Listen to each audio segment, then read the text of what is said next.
સેવા એ જ સૌથી મોટો ધર્મ કહેવાય છે અને જ્યારે કોઈ સંત છેલ્લા 55 વર્ષથી નિસ્વાર્થ ભાવથી હજારો યાત્રિકોની સેવા કરી રહ્યો હોય ત્યારે તે માત્ર આશ્રમ નહીં પરંતુ માનવતાનું જીવંત તીર્થ બની જાય છે. આજે વાત કરીશું પાટણ જિલ્લાના નોરતા ધામ સ્થિત સંત શ્રી દૌલતરામ બાપુ આશ્રમની, જ્યાં જીવ સેવા એ જ ઈશ્વર સેવાનો સંદેશ માત્ર શબ્દોમાં નહીં પરંતુ કાર્યમાં જોવા મળે છે. પાટણ જિલ્લાના નોરતા ધામમાં આવેલો સંત શ્રી દૌલતરામ બાપુ આશ્રમ છેલ્લા 55 વર્ષથી માનવ સેવા અને યાત્રિકોની નિસ્વાર્થ સેવાનું અનોખું ઉદાહરણ બની રહ્યો છે. સંત શ્રી દૌલતરામ બાપુએ પોતાના સમગ્ર જીવનને જીવ સેવા એ જ ઈશ્વર સેવાના મંત્રને સમર્પિત કર્યું છે. આજે પણ હજારો યાત્રિકો માટે આશ્રમ માની ખોળા સમાન બની રહ્યો છે. આ આશ્રમની સેવા માત્ર નોરતા ધામ પૂરતી મર્યાદિત નથી. પાટણ જિલ્લાના મુખ્ય મથક ઉપરાંત જૂનાગઢ, રાજસ્થાનના રણુજા અને ઉત્તર ગુજરાતના ધામી ખાતે પણ આશ્રમની શાખાઓ કાર્યરત છે, જ્યાં દરરોજ યાત્રિકોને નિઃશુલ્ક રહેવા અને જમવાની વ્યવસ્થા ઉપલબ્ધ કરાવવામાં આવે છે. અહીં કોઈ જાતિ, ધર્મ, ગરીબ કે અમીરનો ભેદભાવ રાખવામાં આવતો નથી. દરેક યાત્રિકને પરિવારના સભ્ય સમાન સન્માન આપવામાં આવે છે. ભૂખ્યા વ્યક્તિને ભોજન અને થાકેલા યાત્રિકને આરામ મળે તે જ આશ્રમની સૌથી મોટી ઓળખ બની ગઈ છે. સમાજ સેવા અને ધર્મ જાગૃતિના વિવિધ કાર્યો બદલ સંત શ્રી દૌલતરામ બાપુને 30થી વધુ રાષ્ટ્રીય અને સામાજિક સન્માનોથી નવાજવામાં આવ્યા છે. અનેક એવોર્ડ મળ્યા હોવા છતાં બાપુ આજે પણ સાદગી અને સેવાના માર્ગ પર અડગ છે. દાતાઓના સહયોગથી છેલ્લા ઘણા વર્ષોથી આ સેવા યજ્ઞ અવિરત ચાલી રહ્યો છે. જે પણ ધર્મપ્રેમી અને સેવાભાવી લોકો આ પુણ્ય કાર્યમાં જોડાવા ઈચ્છતા હોય તેઓનું અમે હાર્દિક સ્વાગત કરીએ છીએ. હજારો યાત્રિકોને આશરો, ભોજન અને માનવતાનો સંદેશ આપતો નોરતા ધામનો સંત શ્રી દૌલતરામ બાપુ આશ્રમ આજે પણ સેવા, સમર્પણ અને સંસ્કારનું જીવંત પ્રતીક બની રહ્યો છે. સાચા અર્થમાં જ્યાં સેવા થાય છે ત્યાં જ ઈશ્વરનો વાસ હોય છે અને નોરતા ધામ તેનો જીવંત પુરાવો બની રહ્યો છે. 55 વર્ષથી અવિરત ચાલતી નિસ્વાર્થ સેવા, હજારો યાત્રિકોનો વિશ્વાસ અને માનવતાની અનોખી મિસાલ. પાટણના નોરતા ધામમાં આવેલ સંત શ્રી દૌલતરામ બાપુ આશ્રમ આજે પણ સમાજ માટે પ્રેરણાસ્ત્રોત બની રહ્યો છે. રિપોર્ટ બાય રોહિત કે મહેતા, નોરતા ધામ, પાટણ. આપનું નામ અને આપનું હોદ્દો અને અહીં કેટલા વર્ષથી તમે સેવામાં આપો હો એ બધી વિગત. મારું નામ દૌલતરામજી મહારાજ છે. તાલુકો ને જિલ્લો પાટણ છે અને નોરતા એ મારું વતન છે. હું ગવર્મેન્ટ પેન્શનર છું, જમીનદાર પણ છું અને છેલ્લા 50-55 વર્ષથી વ્યસન મુક્તિનું અભિયાન આખા ગુજરાતમાં ગામડે ગામડે મેં કરેલું છે. નારી વિકાસના કાર્યો અનેક કરેલા છે. જે તે વખતની જે તે સરકારો સમાજ કલ્યાણ માટે લોક ઉપયોગી જે કામો કરતા એનો સહભાગી પણ હું બનેલો છું અને અંધશ્રદ્ધા, કુરિવાજો, ખોટા ખર્ચાઓમાંથી કેવી રીતે માણસ બચી શકે અને પોતાનું જીવન પગભર થઈને કેવી રીતે જીવી શકે એવા ભૌતિકથી માંડી અને આધ્યાત્મિક લાઈનો સુધીના તમામે તમામ માર્ગો લોકો સુધી મેં પહોંચાડ્યા છે અને એના અનેક દાખલાઓ સમગ્ર ગુજરાતમાં છે, મહારાષ્ટ્રમાં છે, રાજસ્થાનમાં છે, આપણા ભારતના કેટલાક રાજ્યોમાં પણ એ ફેલાયેલો છે. અને ભારતીય ઋષિમુનિઓ, આપણા જતીઓ સતીઓ અને સંતો મહંતોએ જે માર્ગ બતાવેલો છે આદુ અનાદિથી સનાતન ધર્મનો, એ માર્ગ ઉપર માણસ કેવી રીતે ટકી શકે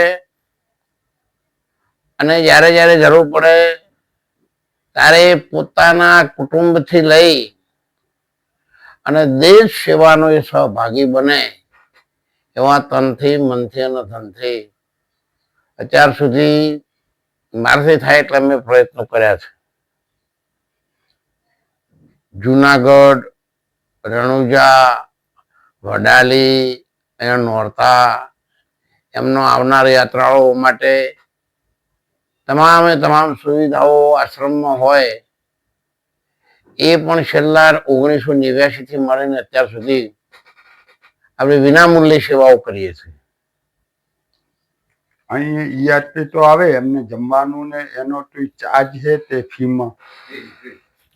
અત્યાર સુધી તો કોઈનો ચાર્જ લીધો નથી, અને મારી નજીકના માણસો છે એ સક્ષમ હોવાથી એમની મદદથી આ કામ હું કરું છું. અમે ફંડ ફાળો ઉઘરાવતા નથી, પાવતી બુક રાખતા નથી, દાન પેટી રાખતા નથી, અને આપણા સંતો મહંતોના જેમ રવિ સાહેબ, ભવન સાહેબ, જીવન સાહેબ, ત્રિકમ સાહેબ, મોરાર સાહેબ, અહીંયા જલારામ બાપા સત્તાધારમાં, જુનાગઢમાં હરિગુરુ સંતોની કૃપાથી જેમ અખંડ અન્ય ક્ષેત્રો ચાલે છે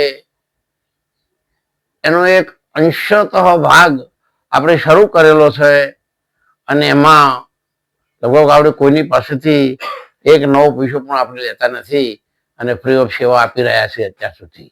તમારા આશ્રમ કેટલા છે? એક આશ્રમ પેલા મારા વતન અહીંયા નોરતા ખાતે છે, જેનું નામ છે નરભેરા મન્ય ક્ષેત્ર આશ્રમ. એક રણુજા ભવનાથ તળેટીમાં પરિક્રમા રોડ ઉપર છે. એ 1989 ખેડૂતની જમીન રાખીને અમે ધીરે ધીરે જેમ જેમ લોકોનો સેવા સાથ સહકાર મળી રહ્યો, અને આપણા ઉત્તર ગુજરાતના આવતા યાત્રાળુઓ માટે ગિરનારની પરિક્રમામાં શિવરાત્રિમાં જે સંતો આવે આપણા, એને આપણાથી જે થાય એ સેવાની વ્યવસ્થા અર્થે કરેલો, અને અત્યારે હાલ પણ એ રાબેતા મુજબ ચાલે છે.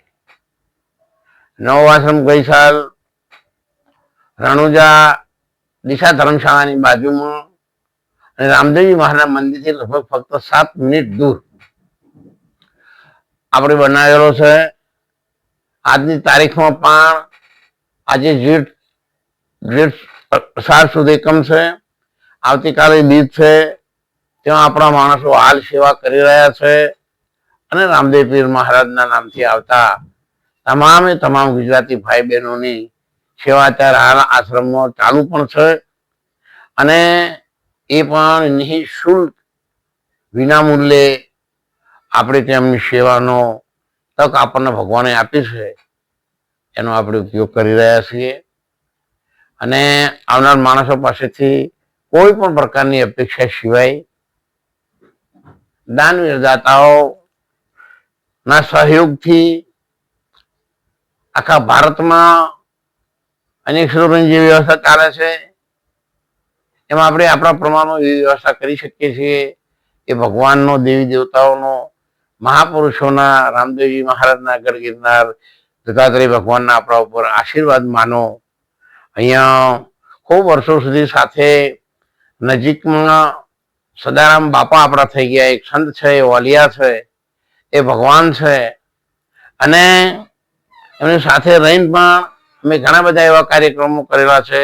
અહીંયા હયાતીમાં પૂજ્ય બાપાને છેલ્લી ઘડી હતી ત્યારે પણ હું એમની સાથે હતો, અને અંતરથી અત્યારે પણ સાથે છીએ. બાપાના ખૂબ મારા ઉપર આશીર્વાદ છે, અને આપણે બધા ભેગા મળી અને તમામ ક્ષેત્રોના મહાનુભાવોને જે અનુભવો થયા છે એ અનુભવીઓને, સંતોને, મંતોને, જતીઓ સત્યોને, સમાજના વરિષ્ઠ આગેવાન શ્રેષ્ઠીઓને સૌને સાથે રાખી અને સમાજને કંઈક પ્રેરણા મળે, સમાજ સારા માર્ગે જાય, અને એનો વિકાસ કાયમ રહે, ને આપણી સંસ્કૃતિ, ભારતીય સંસ્કૃતિને ઉજાગર કરી લોકોના હૃદય સુધી અત્યાર સુધી આપણા ઋષિમુનિઓ જે પ્રયત્નો કર્યા છે એ પ્રયત્નને આપણે બધા ભેગા મળી એને સફળ બનાવીએ.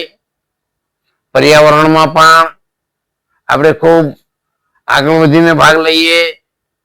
ગૌ માતા માટે પણ આપણાથી થાય એટલા તમામ પ્રયત્નો કરી અને મૂંગા પ્રાણીઓની પણ સેવા કરી શકીએ. એવી સ્થિતિ સમાજમાં પેદા થાય એવું આપણે બધા ભેગા થઈને કરીએ.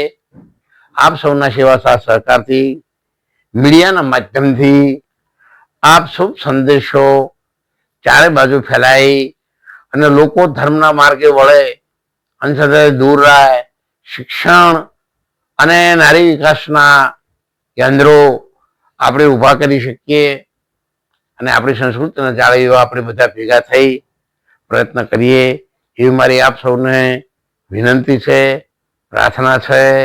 ભારત માતા કી